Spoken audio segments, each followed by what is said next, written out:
Halo semuanya, perkenalkan nama saya Ami Anggara, NIM D1A020040.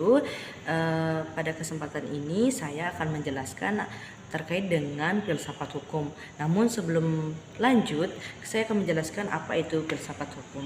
Jadi filsafat hukum itu merupakan apa itu hukum, klasifikasi, makna, esensi, replikasi apa itu hukum sendiri.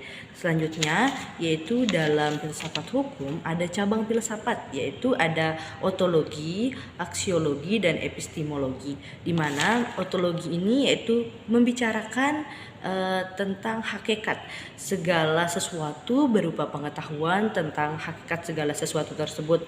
Yang kedua yaitu aksiologi, di mana ia membicarakan tentang guna pengetahuan itu, dan yang terakhir yaitu tentang epistemologi, membicarakan cara memperoleh pengetahuan itu. Selanjutnya yaitu mengenai analisis jurisprudensi, di mana analisis jurisprudensi ini dibagi menjadi 3 bagian, yaitu teori hukum kodrat, positivisme hukum, dan realisme. Mana yang pertama yaitu teori hukum kodrat. Menurut Aristoteles, teori hukum kodrat ini yaitu hukum yang sesuai dengan kehendak atau hukum alam, di mana teori hukum kodrat ini adalah suatu filosofi yang menyatakan bahwa hak-hak tertentu masyarakat melekat pada konsekuensi dari kodrat manusia dan dapat dipahami secara universal melalui daya pikir dan akal manusia. Selanjutnya yaitu terkait dengan positivisme hukum, di mana positivisme hukum adalah satu-satunya sumber pengetahuan yang benar dan menolak aktivitas metafisik, di mana salah benar, adil tidak adil bergantung sepenuhnya pada hukum yang sudah diletakkan.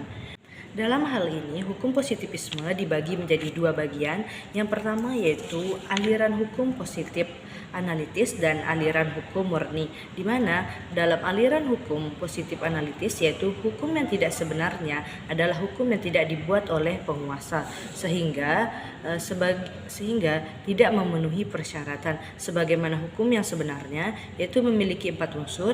Yang pertama yaitu perintah, yang kedua saksi, yang ketiga kewajiban, dan yang terakhir yaitu kedaulatan. Selanjutnya yaitu aliran hukum murni, yaitu keinginan untuk membenarkan ilmu hukum dari anasir-anasir atau unsur sosial, ekonomi, politik, dan budaya, dan sebagainya. Hukum diwajibkan bebas nilai dan harus terbatas dan tidak dicemari oleh unsur-unsur yang bersifat ideologi.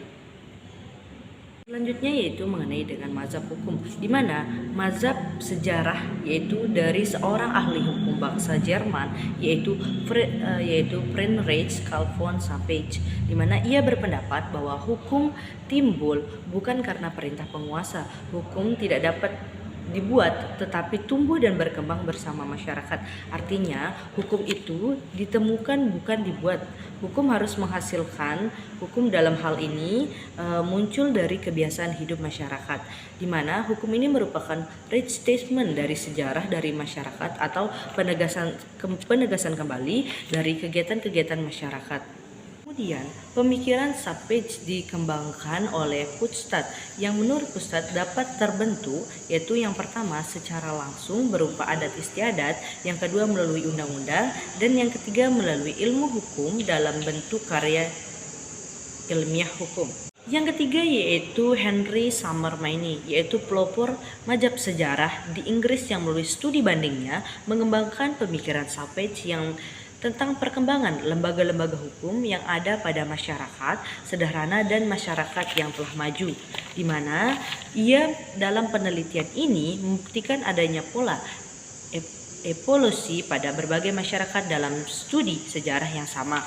Mungkin cukup sekian dari saya terkait dengan filsafat hukum. Lebih dan kurangnya mohon maaf dan selamat pagi.